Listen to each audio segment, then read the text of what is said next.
Fala, vestibulando da Universidade de Brasília, de volta aqui com mais uma aula, trazendo para vocês aí mais uma obra importante para a sua prova, uma obra que estava presente na matriz passada e que permanece aqui nessa matriz de vocês, tá? Isso tem uma vantagem, que é a questão de termos questões anteriores para resolver, inclusive ao final dessa aula nós vamos fazer isso, mas outro ponto importante é que você mais ou menos vai ter uma noção, né, de que caminho, né, a banca vai querer seguir, para onde, né, ela está indo aqui em relação a essa obra, tá bom? Obra extremamente importante, eu já reforço para vocês que, juntamente com o Inimigo do Povo, são as duas obras que a gente vai ter uma segurança de que a chance na prova é quase 100% de certeza que vai estar lá. Isso por conta das experiências aí das provas passadas. A gente observa esse tipo de postura pelas cobranças anteriores e por isso a gente deduz aí que isso vai acontecer na prova de vocês também, beleza? Então nós vamos falar hoje daqui da obra Resposta à Pergunta o que é o esclarecimento, do Kant, tá? Então a gente vai falar sobre isso nessa obra de hoje. Vem comigo. Para iniciar então, nós vamos jogar aqui na tela para vocês, beleza? Pessoal, então para a gente iniciar aqui essa obra, primeiro, a matriz, ela sempre traz uma ou duas obras de filosofia, justamente porque ela vai poder trabalhar melhor ali algumas temáticas da série de vocês, né? Aqui a gente tem que lembrar que quando a gente tem uma obra na matriz do segundo ano, é esperado a cobrança em cima daqueles assuntos do segundo ano. Então você precisa ficar ligado a cada obra que a gente estudar, você precisa ficar ligado porque a gente precisa conectar a teoria, as informações, a reflexão que essa obra quer trazer com os assuntos escolares. Então, por isso, é sempre importante você fazer esse exercício aí para não ter nenhum problema, para você entendendo a manha de como estudar. Você já está aqui no segundo ano, certamente fez a prova do PAIS 1, você já está experiente nisso, mas é sempre bom reforçar isso com vocês, tá certo? Então, voltando aqui para a tela de novo, para a gente começar, primeiramente falando aqui do Kant, tá? Kant vai ser um dos grandes nomes da filosofia, um filósofo, um dos talvez mais influentes ali do seu período, né? Nessa época aqui do Iluminismo. Então vai ser um filósofo russo aí, nascido em 1724, né? Ali em Königsberg, né? Atual Kaliningrado. Königsberg tem até um problema matemático, né? Que são as pontes de Königsberg. Então é um local muito famoso ali na ciência, né? A gente tem vários mistérios ali, vários problemas matemáticos ali que vão homenagear a localidade, né? Aqui a gente vai ter o seguinte, a prova até então, ela não fez uma cobrança falando da história do Kant. A gente só reforça aqui para você, porque se caso você não tenha estudado ainda dentro lá da disciplina de filosofia na escola, a gente só dá uma pincelada para você saber aqui de onde vem. Isso não é algo que é cobrado na prova. Eles não costumam, o examinador não costuma cobrar a biografia dos autores, mas é importante a gente saber mais ou menos, pelo menos para a gente situar temporalmente, até para a gente fazer um pouco da reflexão do conceito, né, e do contexto, aliás, né? Então aqui, ó, ele estudou filosofia, matemática e ciências, né? Até na Universidade de Königsberg, né? E aí ele trabalhou como tutor e retornou como professor, né? Então ele acabou se tornando, no fundo, essa galera que dessa época eram pesquisadores, porque sabiam de tudo um pouco, escreviam sobre, né, de tudo um pouquinho. Igual a galera que nós tínhamos ali no contexto ali do Renascimento, né? A maioria dos filósofos ali, na verdade, eles era um pouco de cada, era matemático, o cara era da ciência, o cara era de tudo, né? O que acontece? Kant vai deixar um legado muito forte aqui, principalmente, né, na obra Crítica da Razão Pura, tá? E Crítica da Razão Prática, né? Então Kant ele falece aqui em 1804, deixando um legado duradouro na filosofia, particularmente na epistemologia ética e estética. Nós já vamos falar aqui um pouco dos conceitos que o Kant vai deixar para a gente e que são muito explorados nas provas de vestibular, tá bom? Quais são eles, né? Então aqui, ó, na filosofia a gente vai ter, que sempre vai estar associado aqui ao Kant, a questão da crítica da razão pura, né?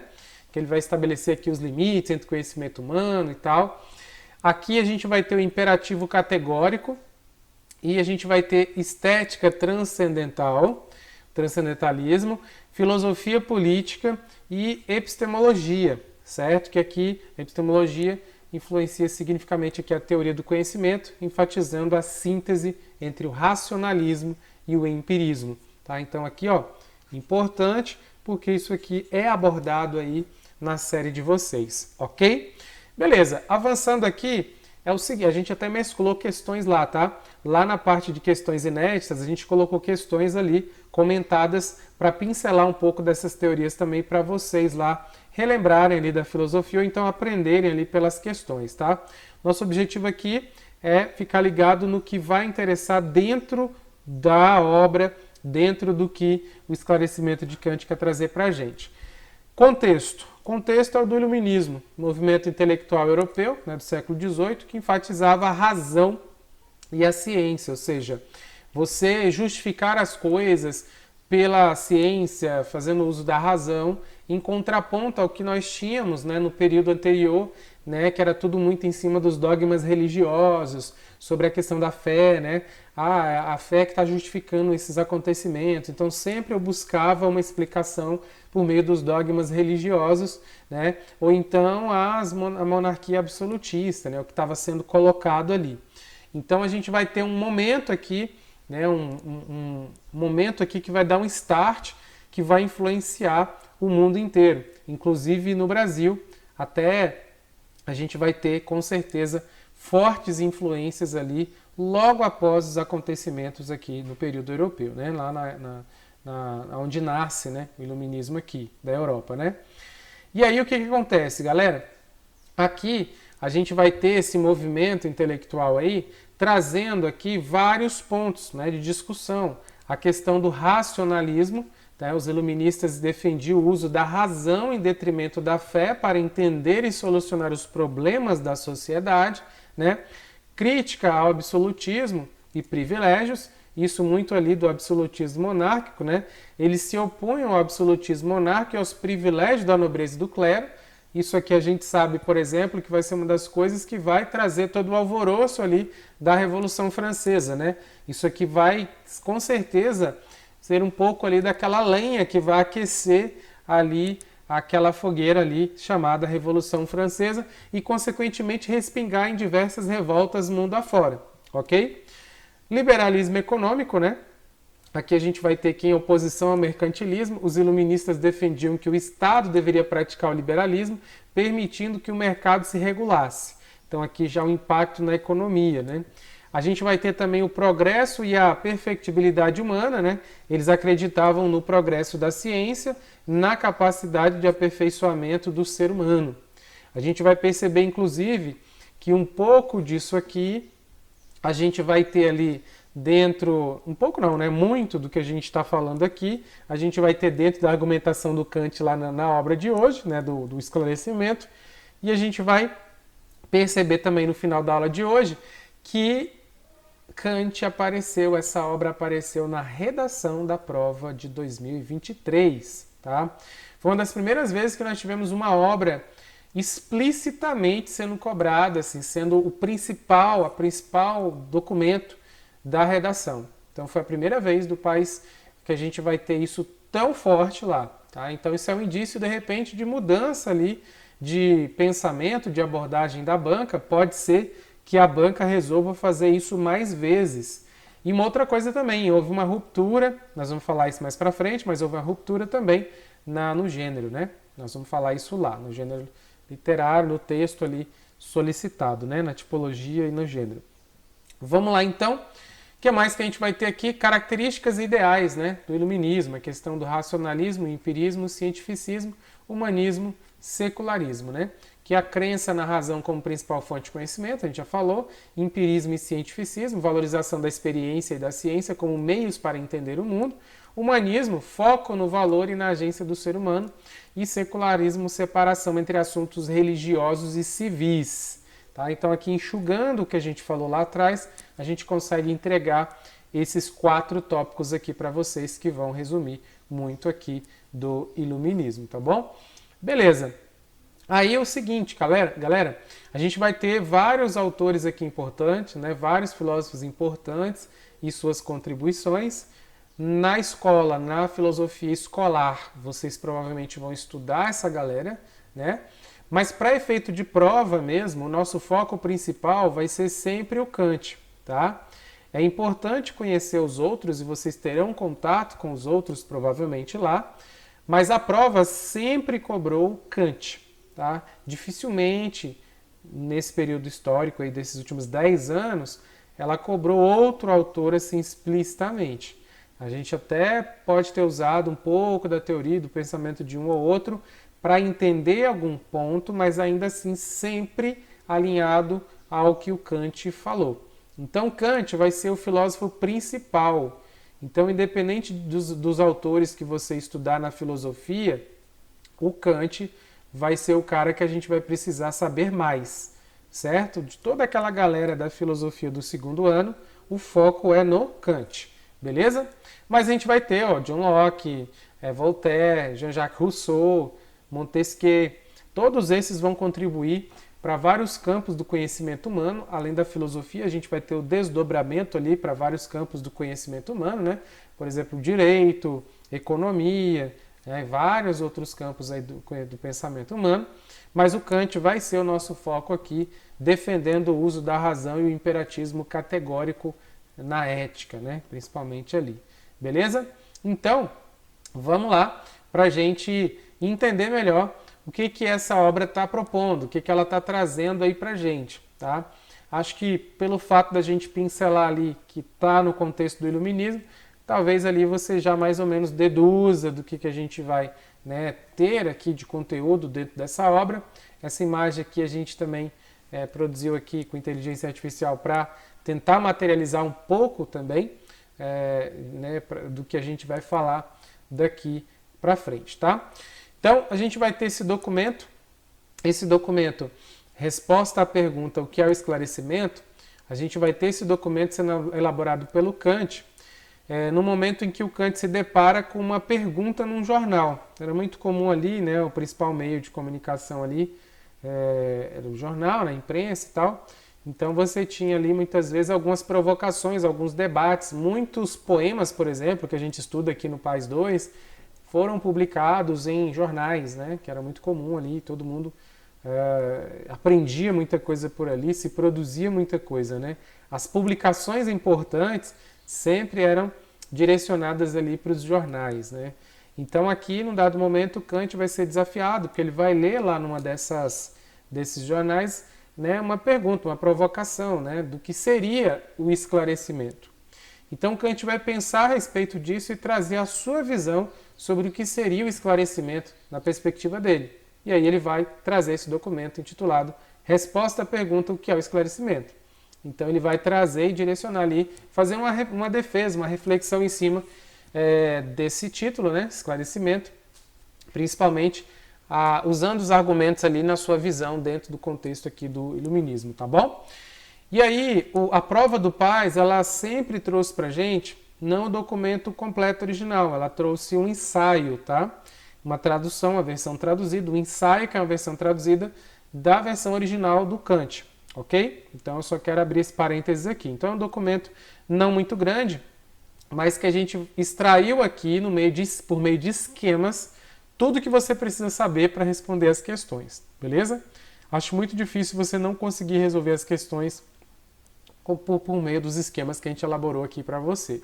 Inclusive essa matriz, como eu já disse, essa obra ela pertence à matriz passada, e o nosso material, né, dessa aula aqui, ele já respondia 100% das questões que apareciam ali, né, a galera conseguia fazer só com o nosso esquema. Vocês estão pegando um material melhorado, né, um material aperfeiçoado, já trazendo as questões mais recentes, as questões que foram cobradas, mas em termos de qualidade, né, ele está mais forte ainda do que já estava, beleza? Então vamos lá, definição de esclarecimento segundo Kant. A primeira coisa que eu quero que vocês entendam, e eu quero você vindo aqui comigo, é a questão do uso público da razão, tá? No documento lá, você vai perceber que o Kant já vai conceituando o que é o esclarecimento, mas no meio ele vai trazendo alguns conceitos para justificar. Aqui a gente vai trazer esses conceitos primeiro para depois chegar no que é o esclarecimento na visão do Kant. Eu acho que didaticamente fica mais fácil assim. Por isso que eu produzi esse esquema para você fixar, e eu tenho certeza que no final da aula de hoje você vai está 100% antenado e vai conseguir entender qual que é a ideia, qual que é a essência do esclarecimento segundo Kant. Primeira coisa que eu quero que você perceba, o uso público da razão, tá? O que seria o uso público da razão que o Kant vai trazer para a gente, pessoal? O uso público da razão seria expor o seu conhecimento, suas ideias, para grupos, né, que estão dispostos a ouvir e refletir sobre aquilo. Aquele meio, né, em que você tem a liberdade para interagir ali e que a galera vai, né, dar opinião, comentar e vão amadurecer aquela ideia. O uso público da razão também significa estar aberto a receber críticas e contribuições. Uma vez que você está, né, aberto a expor, você tem que estar aberto a receber as contribuições. Por quê? Porque isso aqui junto, né, quando a gente junta isso aqui, isso vai gerar um conhecimento mais refinado. Porque aqui eu não vou estar apenas com a minha perspectiva, eu não vou estar aqui apenas com o meu olhar. Muitas vezes o outro vai contribuir sobre o meu olhar e a gente vai chegar ali num denominador comum, trazendo um refinamento para esse conhecimento, tá? Então isso é uso público da razão, beleza? Agora, o que seria o uso privado da razão? O uso privado da razão é quando você está numa condição em que você apenas obedece, em que você aceita sem questionar, em que você apenas segue normas de maneira cega, né? Cegamente ali, tá? Aqui vai ser basicamente quando você tem preguiça de pensar sobre aquilo, né? Se você apenas recebe, aceita aquilo, independente da fonte que chegar ali, sem ao menos refletir criticamente em cima daquela informação, certo? Isso, o Kant vai falar que isso aqui é a menoridade, tá? Menoridade, beleza? E aqui em cima, o Kant vai falar que isso aqui, ó, é a maioridade, beleza? Ele vai conceituar essas duas coisas lá. Então, menoridade vai ser a incapacidade de fazer o uso do seu entendimento sem direção do outro indivíduo. Ou seja, é a incapacidade que eu tenho de fazer o uso do entendimento, do pensamento, sem interferência do outro no meu pensamento. É um estado de dependência intelectual. Eu dependo o tempo todo intelectualmente do outro. Por isso, então, que o Kant vai chamar isso de menoridade, estado de menoridade. E o Kant também vai falar para a gente que isso acontece, jogando aqui na tela para vocês, em virtude de crenças, muitas vezes de medo, né? Crenças, às vezes, acreditar cegamente na crença, né? Sem aquele pensamento crítico em cima, por medo, por preguiça ou por covardia. Daquele estado de apatia, aquela inércia, né?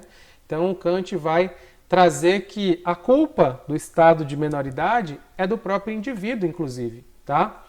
Certo? Então, o esclarecimento, o que o Kant vai mostrar para a gente ali mais para frente? Que o esclarecimento, já iniciando o conceito, vai ser a saída do homem de sua menoridade, desse estado de apatia, desse estado de preguiça, de dependência intelectual, tá? E aí, a gente avança aqui no nosso esquema com o conceito de autonomia, tá? Autonomia, galera, vai ser justamente quando a sociedade começa a fazer o uso público da razão do seu próprio entendimento. Lembra aqui, ó, que era o uso público da razão? Expor o seu conhecimento, suas ideias para grupos que estão dispostos a ouvir, refletir, receber críticas, contribuições, refinar o conhecimento. Isso é o uso público da razão.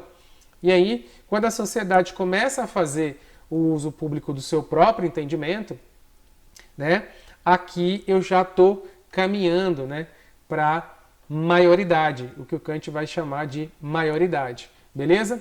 Então aqui, ó, só aceito a igreja, o Estado, se estiver em conformidade com a minha razão, né, após passar por minha reflexão crítica. Ou seja, eu recebo aquela informação e aí eu processo criticamente aquela informação, certo? Posso concordar, posso não concordar, mas eu processo criticamente com aquela informação, certo? Então, tudo que vem a nós deve passar por nossa reflexão crítica, né? O uso da razão. E isso o Kant vai chamar de maioridade, beleza? Então, veja que o Kant fala aqui, ó, menoridade, né? Que é a questão incapacidade de fazer do seu entendimento sem direção do outro indivíduo, estado de dependência intelectual, né? E aqui eu vou estar numa condição contrária, né? Eu vou estar numa condição de autonomia, eu vou estar numa condição de independência, porque aqui eu vou refletir criticamente, processando aquela informação, né? Fazendo o filtro daquela informação e raciocinando em cima. E isso aqui, galera, eu vou conseguir fazer muitas vezes por meio de quê? Do estudo, né? Da leitura, né? Do aprendizado. Eu vou avançando à medida em quanto mais eu avanço no estudo, mais eu consigo fazer esse filtro, né? Essa reflexão crítica, né? E principalmente usando os instrumentos aqui da filosofia, no caso aqui do Kant, né? Fazendo uso da filosofia, certo? Beleza? Então, avançando aqui. Maioridade, então, recapitulando para vocês, né? O desejo de conhecimento, vontade de saber mais. Inclusive vai ser o lema, né? Supere aude, ali vai ser o lema, né? do iluminismo, né? Desejo de conhecimento, ouse saber, né? Vontade de saber mais. Uso da razão com o objetivo de emancipar os seres humanos, né? Emancipar, torná-los independentes, né? Criticamente, né? Cidadão crítico, né? Retirar daquela dependência do outro, né? Então, emancipar os seres humanos de uma condição de menoridade. Então, a maioridade, pessoal, vai ser sair daquela condição de menoridade. Então, eu vou ter aqui, ó, a condição de menoridade, que é aquele estado de preguiça, inércia, apatia, e aí eu vou passar para a condição de maioridade. Só que eu só vou passar para essa condição aqui quando eu sair do lugar, quando eu me mexer, né? Quando eu sair daquela preguiça, certo? Daquele estado de apatia, né? Superar aqueles medos, aquelas crenças, aqueles dogmas, beleza? Então eu vou usar saber mais para que eu consiga, então, me emancipar, né? E aqui, o que vai ser o esclarecimento, então, segundo Kant? Vai ser a saída da menoridade, saída desse ponto A, para chegar nesse ponto B, que seria aqui a maioridade, esse estado de autonomia, de independência cognitiva, independência aqui de conhecimento, de raciocínio, de pensamento crítico, tá? Então a saída do homem de sua menoridade, da qual ele é culpado, né, para a maioridade. Então ele está dizendo que no estado de menoridade o homem é culpado porque muitas vezes ele se submete a essas barreiras, ou ele mesmo impõe, ou ele mesmo não quer superar essas barreiras aqui, ó, que são as crenças, os medos, a preguiça e a covardia. Quando eu consigo superar isso aqui, eu consigo então chegar na condição do esclarecimento. Então, ó, uso privado da razão, menoridade, incapacidade de fazer o uso do seu entendimento sem direção do outro, né? Isso eu faço por medos, crenças, preguiça e covardia. Tudo isso aqui seria aquele ponto A que eu falei. Então, o cidadão ele está nesse ponto, tá? E aí, quando ele começa a superar essas barreiras aqui, ele vai já para o ponto B, né? Que é fazer o uso público da razão, que é expor o seu conhecimento, debater, trocar ideias para grupos que estão dispostos a ouvir e refletir. Também não dá para fazer isso com qualquer grupo, né? Tem que ser um grupo que está disposto, né, a ter essa troca. E receber críticas e contribuições. Isso vai gerar o quê, galera? Isso aqui vai gerar um conhecimento refinado. E tendo esse conhecimento refinado, eu vou ter o desejo de conhecimento, aquela vontade de saber mais, aquele ouse saber, que vai ser o lema aqui, né? E aí eu vou chegar no uso da razão com o objetivo de emancipar os seres humanos de uma condição de quê? De menoridade. Então eu vou sair da condição de menoridade, que é o ponto A, e chegar no ponto B, rompendo essas barreiras ali. E aí, quando eu passo do ponto A para o ponto B, o Kant vai falar que eu atingi o estágio de esclarecimento, que vai ser a saída do homem de sua menoridade, da qual ele é culpado, para o quê, pessoal? Para a maioridade. Beleza?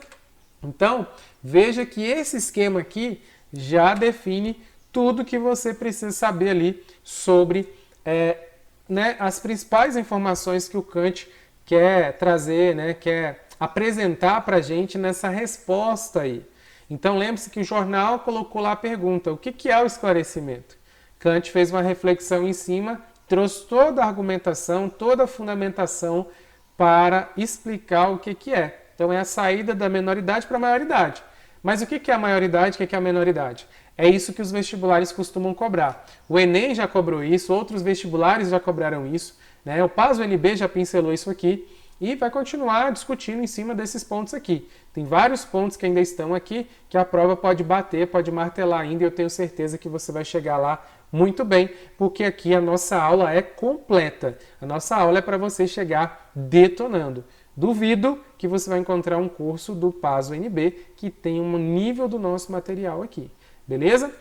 Veja se tem algum esquema parecido com esse aqui. Não vai ter. A gente tenta aqui trazer para você extrair da melhor forma possível. Beleza? Vamos lá, galera. O lema do esclarecimento, que eu já falei várias vezes, né, que é o supere aude aqui, né, ouse saber. Né, o Kant vai propor esse lema, né, e ele apresenta o esclarecimento como atrevimento de saber. Ele argumenta que a permanência na menoridade é uma escolha culpada, porque supõe uma espécie de renúncia a essa capacidade. Todo ser humano tem a capacidade de ousar saber, esse atrevimento de querer saber mais. Quando eu fico na ignorância, eu fico porque eu estou escolhendo.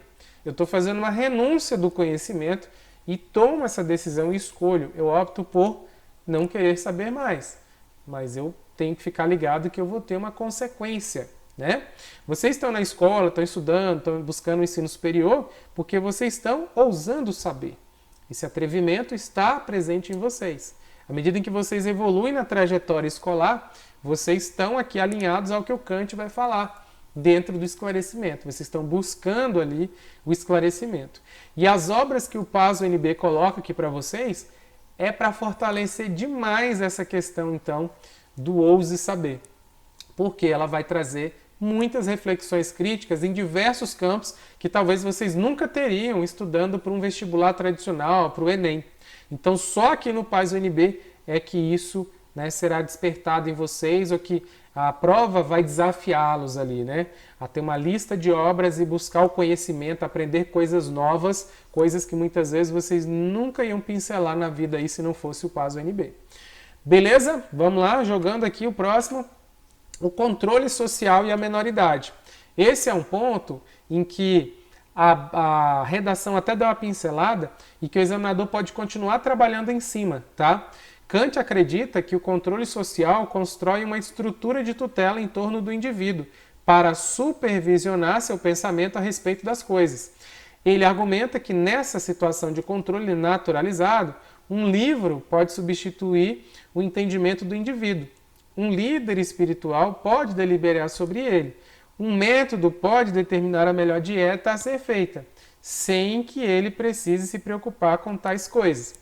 O que ele vai estar dizendo aqui, pessoal? Vai existir a figura do controle social, que muitas vezes, né, lá a gente fala, né, que a menoridade, o Kant vai falar ali a menoridade, muitas vezes é por preguiça, crença, dogmas, né?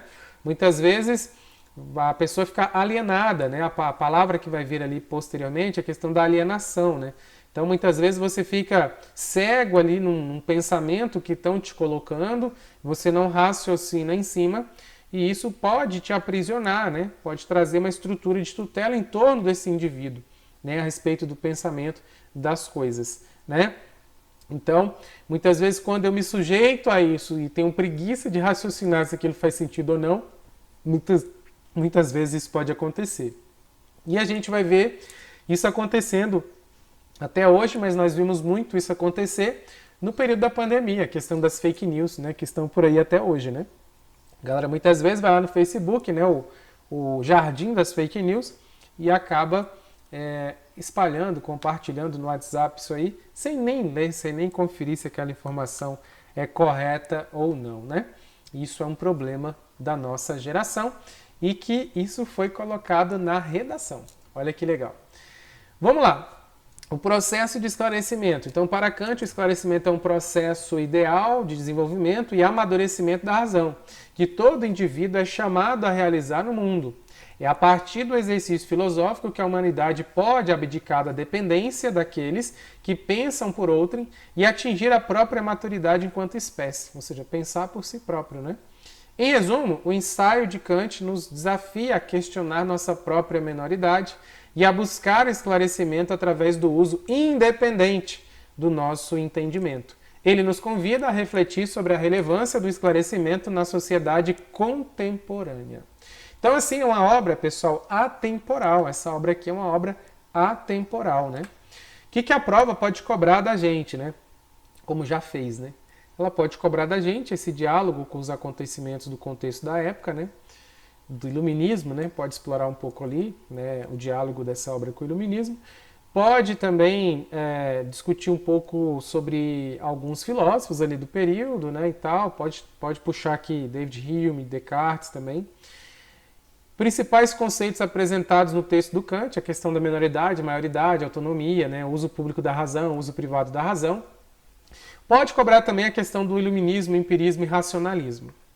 Não se preocupe, porque nós colocamos questões lá, né, comentadas para você dar uma pincelada nesses temas aqui, tá certo? Então aqui a gente já sinaliza possibilidades de cobrança, mas lá nas questões comentadas a gente trouxe para vocês. Beleza? Então a prova pode cobrar mais ou menos por aqui, certo? O meu grande papel aqui é mostrar para vocês possibilidades de cobrança e dali você, de repente, né, focar naquelas que você acha que faz mais sentido aí, ok? Vamos lá ver como é que isso caiu em prova? Vamos lá. Eu tenho aqui a prova do PAS UNB 2023. Olha só, a prova ela trouxe um trecho, né, do esclarecimento do Kant. E aí fala, né, acerca das opiniões defendidas na obra, resposta à pergunta que é o esclarecimento de Kant, julgue o item a seguir. Então a gente vai ter aqui o item de número 20. Tivemos um item só porque veio lá na redação também, né? De acordo com o pensamento de Kant, consultar livros e seguir orientações de pessoas especialistas e competentes não torna dispensável o ato de pensar. Então vamos lá. O item, pessoal, ele está correto aqui, né? O que o Kant quer dizer para a gente? O fato da gente ter um livro trazendo uma informação, né? A gente buscando ali a orientação de uma pessoa especialista, né? A gente observando ali a orientação. Isso não inviabiliza, isso não por si só não torna aquilo correto, não torna aquilo aceitável, né? Eu preciso fazer o quê? Estou recebendo essa informação do livro, estou recebendo essa informação, essa orientação do especialista. O que eu preciso fazer para completar esse ciclo? Fazer aquela reflexão crítica em cima, que aí eu concordo, discordo, né, e tal, questiono, pergunto novamente, verifico um detalhe que eu não entendi, certo? Então, ele fala aqui, ó, seguir as orientações e tal, da especialista, orientações de especialistas e competentes, não torna dispensável. É isso mesmo, né? Não torna dispensável o ato de pensar. Ou seja, mesmo com isso aqui, eu preciso pensar em cima. Eu preciso pensar, refletir sobre aquilo. O que ele vai falar? Ele vai falar que eu não devo receber as informações cegamente, sem pensar. Qualquer informação, independente de onde venha, eu tenho que fazer a reflexão em cima. Aí eu penso, faço a reflexão, aí eu vou fazer o uso da razão, vou ir para a maioridade, vou estar então no esclarecimento. Beleza? Então, ó, coloquei aqui para vocês, de acordo com o pensamento de Kant, mesmo que consultemos livros e sigamos orientações de especialistas competentes, isso não torna dispensável o ato de pensar. Kant defende a ideia de que cada indivíduo deve pensar por seu próprio entendimento, o que ele chama de maioridade. Ele argumenta que a dependência dos outros para o entendimento é uma forma de imaturidade. Portanto, mesmo quando se consulta fontes externas de conhecimento, o ato de pensar por si mesmo é indispensável. Aqui ele não está dizendo que você vai ser o dono da verdade. Ele não está dizendo isso. E ele também não está dizendo que você vai ignorar as informações, né, que você recebe. Ele só está falando para você fazer uma reflexão crítica em cima disso. Pensar por si em cima daquilo. Ok? Beleza? Então o item aqui, ó, correto. Item fácil, né? Item tranquilo, tranquilo, tranquilo. O texto aqui, ó, a gente poderia até depender disso em cima do texto mesmo, né? Ó, possuo um livro que faz às vezes do meu entendimento, um guru espiritual que faz às vezes da minha consciência, um médico que decide por mim a dieta, etc. Assim, não preciso eu mesmo despender nenhum esforço. Não preciso necessariamente pensar. Se posso apenas pagar, outros se incumbirão por mim desta aborrecida ocupação. Isso aqui, pessoal, basicamente, né, é uma situação de menoridade, né? Menoridade. São exemplos, né, de menoridade. E aí lembra lá da questão da preguiça de pensar, né? É mais ou menos isso. Se eu apenas recebo isso e não processo isso, essa informação, não faz sentido, né? Agora, a gente precisa processar essa informação, raciocinar criticamente, pensar em cima disso, para que eu consiga fazer um uso público dessa razão, né? E aí eu consiga chegar no esclarecimento. Beleza, beleza? Voltando, me lembrando aqui agora, né? Voltando na questão do controle social, né? E tal, a gente tem que lembrar, muitas vezes, que outras obras vão fazer essa reflexão muito naquela pegada da gente, assim, lembrar de alguns discursos que a gente ouve por aí, né? Quanto mais ignorante a população é, mais controle o Estado vai ter sobre essa população. Isso é uma pura verdade, se a gente visualizar, inclusive, aqui em cima do que o Kant vai dizer. Se a gente for olhar aquele filme lá, né, a gente vai ter ali... a gente vai ter vários filmes ali de Hollywood que vão destacar um pouco isso aí, mas, por exemplo, tem um V de Vingança lá, que vai ser um filme muito interessante da máscara do V, né, que vai ser muito simbólico, que ele vai trazer um pouco disso aqui também, né? Vai ser alguém que vai alertar a população para realizar um pensamento crítico em cima disso, né? Claro que ele vai fazer ali de uma maneira mais extrema, né? Porque ali a gente vai estar numa perspectiva da anarquia, mas ainda assim o objetivo ali do V muitas vezes era alertar a população que estava sendo enganada, né? Pelas lideranças, pelos políticos, pelos poderosos ali, né, por quem na verdade deveria estar olhando para o povo, né? Então ele acabava expondo esses bastidores, né, essas coisas erradas que a galera fazia, né? Vamos lá, mais uma questão, agora na prova de 2022, só para você perceber que sempre tem aqui questões do Kant nas provas, né, do PAS 2. Aqui nós tivemos do item 22 a 27, lembrando que aqui ele traz o inimigo do povo junto com Kant. Certo? Se você está assistindo aqui esse curso na sequência que eu estou gravando, a obra anterior que eu gravei foi Inimigo do Povo. E estou colocando essa na sequência. E foi proposital, porque elas caíram juntas lá e eu quero resolver agora a questão envolvendo as duas, né? Se você está assistindo aqui dentro dos blocos, aí com certeza não estará aqui por cima a obra Inimigo do Povo, porque ela é uma peça e o Kant aqui vai estar nas obras textuais, né? Mas se você está vendo aqui na sequência de gravação, né, naquela lista grandona, aí sim você vai conseguir acompanhar. Eu até recomendo que você assista na ordem de gravação mesmo, porque eu estou tentando puxar as obras mais importantes primeiro e tentando mesclar também, é claro, diversificar os grupos de obras, tá? Eu acho mais estratégico que você estude dessa maneira do que estudar um grupo inteiro, só visuais, depois só textuais, depois só musicais, porque eu acho que mesclar a gente consegue fazer essas combinações que a banca faz. Olha só um exemplo disso. Ela pegou uma obra de teatro misturado com uma obra de texto para poder fazer uma reflexão, né? Então, por isso que eu visualizo que de uns tempos para cá tem sido mais estratégico você estudar misturado do que você pegar um blocão e resolver, né? Estudar bloco por bloco, beleza? Então, vamos lá. Questão 22, a primeira questão aí que o examinador trouxe aqui para gente, ó. Ele trouxe um fragmento aqui da peça Inimigo do Povo e trouxe um fragmento aqui da resposta à pergunta que é o esclarecimento. Nem li o texto, tá? Muitas vezes, com a leitura do texto, a gente consegue matar a questão aqui, mas olha só, nem vou ler o texto aqui, ó.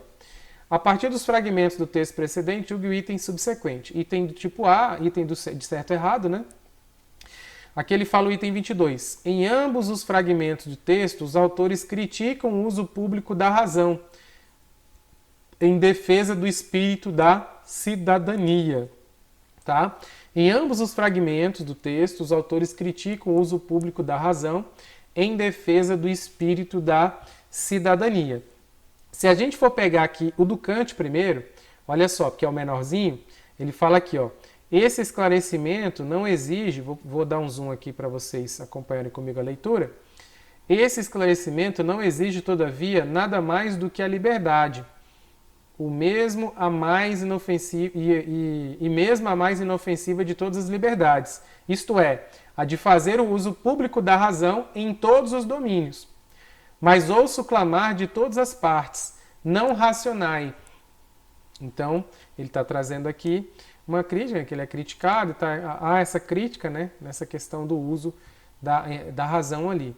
E aqui na obra do Inimigo do Povo, né, que a gente já falou, mas é a obra lá do Dr. Stockman, né, do médico sanitarista, que vai denunciar ali as águas contaminadas do balneário e tal. Aqui o prefeito fala, ó, é claro, e de algum modo eu o censuro por dirigir-se a um público na qual encontra eco. Aliás, senhor Hofstad, né, não tenho nenhum motivo pessoal para ter queixas do seu jornal. Aí o Hofstad fala, tenho certeza disso. Aí o prefeito fala, em suma, em nossa cidade reina um belo espírito de tolerância, que é o autêntico espírito da cidadania. Deve-se isso um fato de termos um interesse em comum, que nos une a todos, um interesse pelo qual todos os cidadãos honrados têm igual preocupação. Então aqui ele trouxe um pequeno trecho aqui do prefeito falando com o cara lá do jornal. Lembra-se lá, né, do primeiro para o segundo ato, e no segundo ato, né, o Dr. Stockman resolve publicar no jornal a notícia, né, de que as águas estavam contaminadas, e o prefeito, que é o irmão dele, que é o Peter Stockman, vai mexer os pauzinhos lá no jornal e convencer a galera de não publicar. Né, vai aproveitar a sua influência e vai fazer um convencimento ali de não publicar, sob o argumento de que isso mais ia prejudicar a população do que ajudar, né? E aí, o item 22 fala que ambos os fragmentos do texto, os autores criticam o uso público da razão em defesa do espírito da cidadania, tá? Então, olha que interessante aqui o item, né? Então, pessoal, esse item, ele vai estar incorreto, tá? E aí, no seguinte sentido, né? Que o Inimigo do Povo, o Ibsen aqui, ele retrata um personagem que enfrenta uma maioria ignorante, né?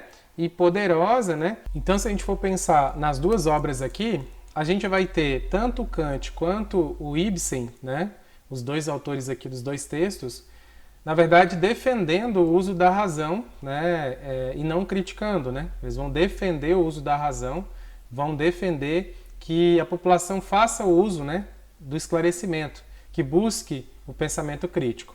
Nos trechos, se a gente for pensar, o trecho do Inimigo do Povo, ali vai ser como se fosse um exemplo do uso público, do uso privado da razão, né? Que seria a menoridade ali, que é aceitar, né? O prefeito meio que está jogando uma ali para cima do cara do jornal e tal, ele nem está raciocinando direito em cima, porque o prefeito está tentando burlar, né? Fazer com que a população não tenha acesso à informação importante de saúde pública em razão apenas ali do espírito da cidadania, né? Dessa questão aí do espírito da cidadania. E não é bem por aí, né? Então, é mais ou menos por isso que o item, então, fica incorreto. Beleza, galera?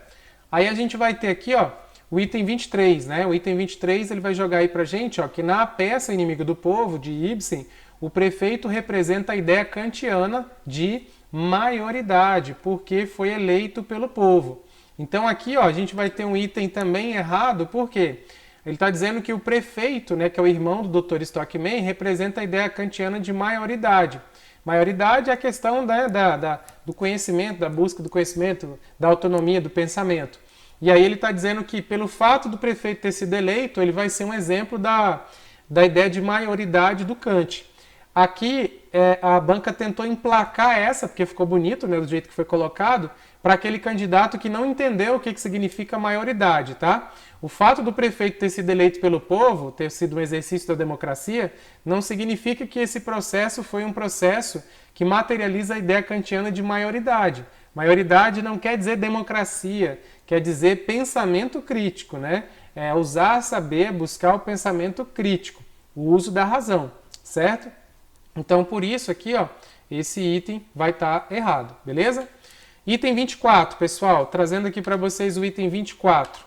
O item 24, Kant e Ibsen contestam a noção de que a comunidade é a instituição mais confiável, independente do uso da razão. O que acontece?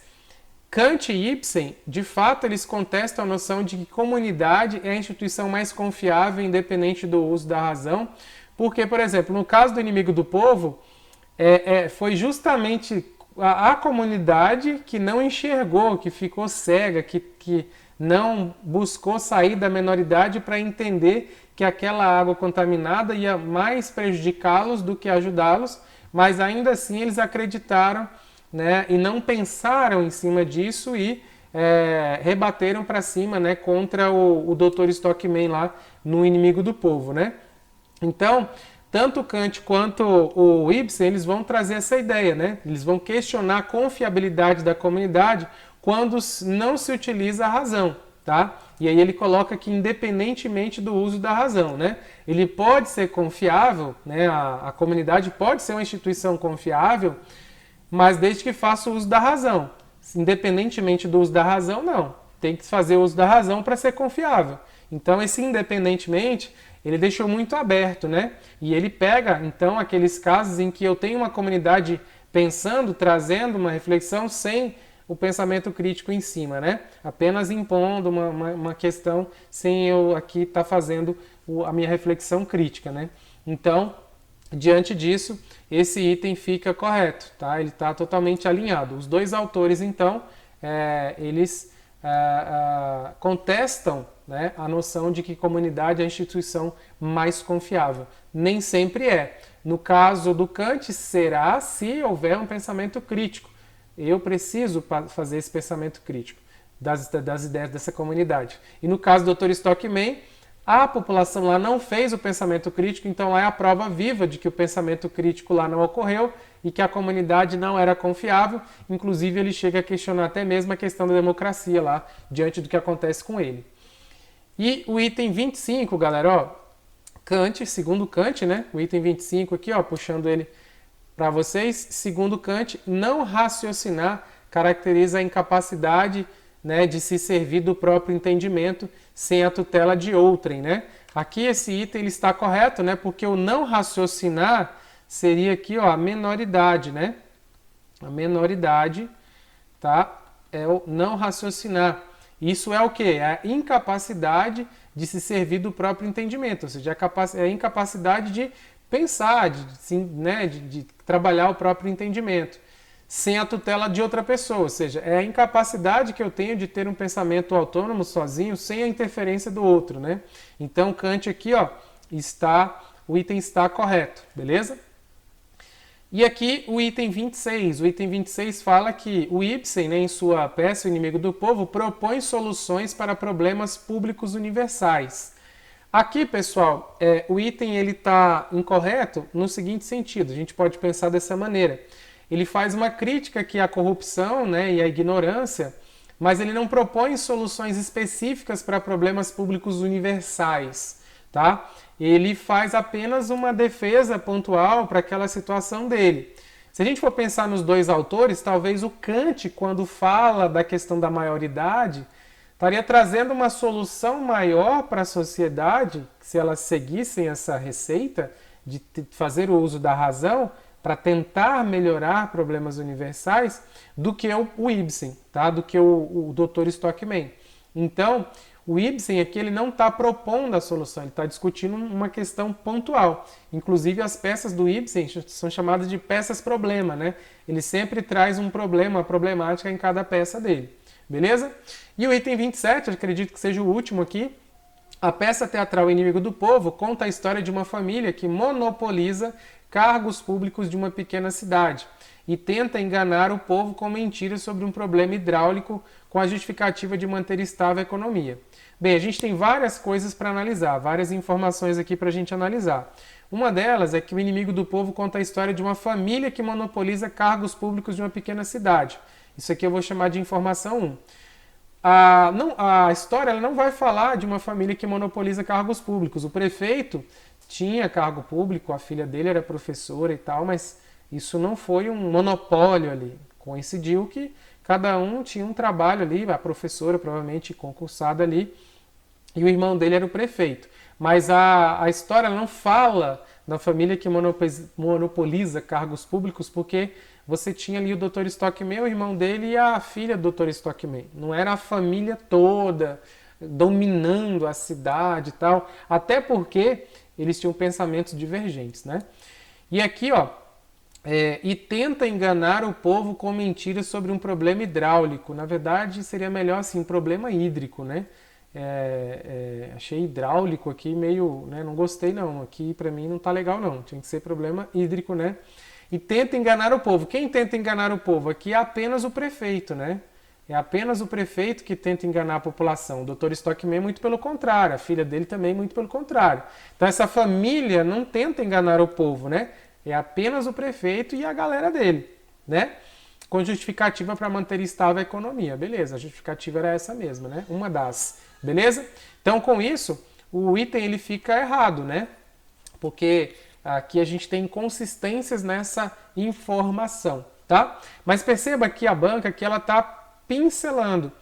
Aqui, pelo texto, você não conseguiria responder. Você tinha que ter um domínio da obra. Então, aqui essa questão valorizou, esse item valorizou a galera que está estudando as obras, né? Então, dá para perceber que no PAS 2, a banca não é igual ao PAS 3. O PAS 3 tem muitas questões ali que a gente mata pelo texto, mas aqui não foi bem assim, né? Teve muita coisa aqui que eu precisava ter um conhecimento maior da obra para resolver, beleza? Fechou, agora vamos falar da redação, né? A redação da prova do PAS 2023, ela foi em cima dessa obra. Então ele trouxe um texto aqui falando da resposta à pergunta que é o esclarecimento do Kant, e trouxe um texto aqui da agência Senado falando de fake news, né? Falando para promover uma educação inclusiva, combater a desinformação. Entre os principais desafios apontados pelos senadores e especialistas foi ampliar a confiança do povo e a ciência e tecnologia no Brasil. Essa defesa foi feita durante uma audiência pública promovida pela Comissão de Ciência e Tecnologia em junho de 2023. Tá? Em junho de 2023, aqui nos dá uma ideia de que esse texto foi colocado na prova depois de junho de 2023, né, ou no final de junho. Quer dizer, então, que a prova que foi elaborada provavelmente no final de junho, ou julho, ou agosto, né? Mais ou menos por ali. Deu para a gente uma ideia de mais ou menos quando essa prova foi elaborada, né? E aí, aqui ele fala, ó, a partir da leitura dos fragmentos apresentados, escreva uma carta ao Kant, posicionando-se acerca da relação entre aquisição de conhecimento e conquista de autonomia, que é o que o Kant propõe lá, né? Em sua carta, explique a ele como se dá o acesso ao conhecimento no século XXI, em face da revolução tecnológica, do surgimento das mídias digitais e do desafio de enfrentar a desinformação e o negacionismo da ciência. Ao assinar sua carta, escreva apenas um estudante do século XXI. Aqui ele pediu para você não assinar a carta com seu nome, porque senão poderia caracterizar a pessoalidade e você ter a sua redação zerada, né? Olha que redação show de bola! Quem estudou essa obra dominou, eu tenho certeza que dominou esse tema aqui. Talvez poderia ter ficado inseguro quanto à questão da escrita da carta, mas com certeza dominou essa relação, né? A gente comentou sobre isso nas nossas aulas, lá no curso. Na aula antiga que nós temos do Kant, já dava para dominar, nas revisões que tinha lá, dava para dominar. Aqui eu coloquei um esboço, né, do que poderia ter sido essa carta que o candidato, né, que você poderia ter elaborado aqui para o Kant, né? Então é uma carta direcionada ao Kant. Aqui, pelo documento, a gente tem os quesitos avaliados, apesar da carta muitas vezes ter local e data, né? Não me parece que era algo que o examinador queria exigir como essencial. Porque quando a gente observa que os requisitos que o examinador queria do candidato, dá para ver que eles queriam muito mais o destinatário e a assinatura, né? O principal aqui que eles queriam do gênero carta era abordar a questão do direcionamento ali para o Kant, né? Da ideia do que ele tinha pedido, e colocar o destinatário e a assinatura, né? Então a gente tentou fazer em cima disso aqui, ó. Escreva ali, então, o estudante escrevendo para o Kant, né? O estudante do século XXI escrevendo para o Kant, falando para ele como seria, né, a resposta à pergunta o que é o esclarecimento nos dias atuais. Seria quase isso, né? Escreva ali como um estudante do século XXI, imerso em uma era onde o esclarecimento que você tão eloquentemente defendeu enfrenta novos desafios, né? A revolução tecnológica transformou radicalmente o acesso ao conhecimento. Em segundos, um vasto oceano de informações está disponível ao alcance dos nossos dedos, graças à internet e às mídias digitais. Esta nova realidade apresenta dualidades. Por outro lado, por um lado, né, a democratização do conhecimento é inegável, permitindo que muitos se emancipem da menoridade intelectual sem a necessidade de tutores, ou seja, a pessoa consegue buscar o conhecimento, né? Por outro, a mesma ferramenta que ilumina é a que cega, pois a desinformação e o negacionismo científico proliferam com a mesma velocidade que os fatos e evidências científicas, né? No mundo contemporâneo, a coragem de usar o próprio entendimento, ou seja, do ouse saber, supere áudio, que você incitou, agora deve ser acompanhada pela sabedoria para discernir entre o que é fato e ficção.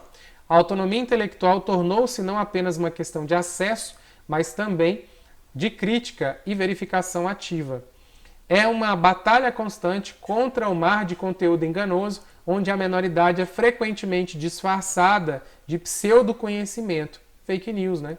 Assim, prezado Kant, embora as ferramentas de que dispomos sejam poderosas e revolucionárias, elas exigem uma vigilância constante e um comprometimento renovado com as ideias do iluminismo. A autonomia que buscamos agora exige que sejamos curadores de nossa própria mente, habilmente navegando pelo labirinto de informações que definem nossa era.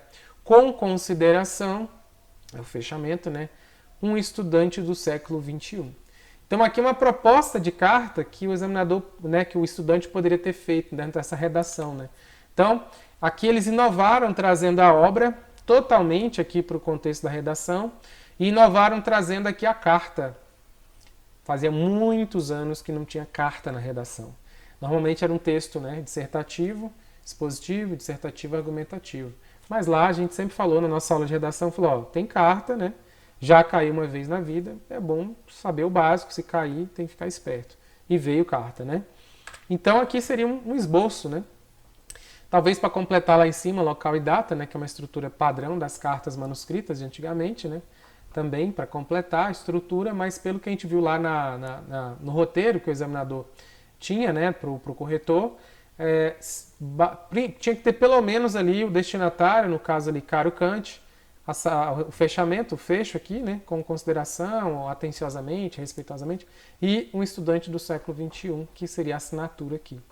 Beleza? Claro que poderia ser centralizada para ficar melhor, né? Beleza, beleza? Então, com isso, a gente fecha a nossa enxurrada da aula de hoje, né? Foi uma aula mega completa. Quando a gente tem uma obra muito, muito importante, que a gente percebe que ela é essencial para a prova da matriz, a gente consegue fazer uma aula bem completa, bem grande mesmo, para você chegar assim, arrebentando, chegar em alto nível. Nosso curso é assim, convido vocês aí, né, quem está com a gente aí, convidem os colegas aí para estar conosco aqui, beleza?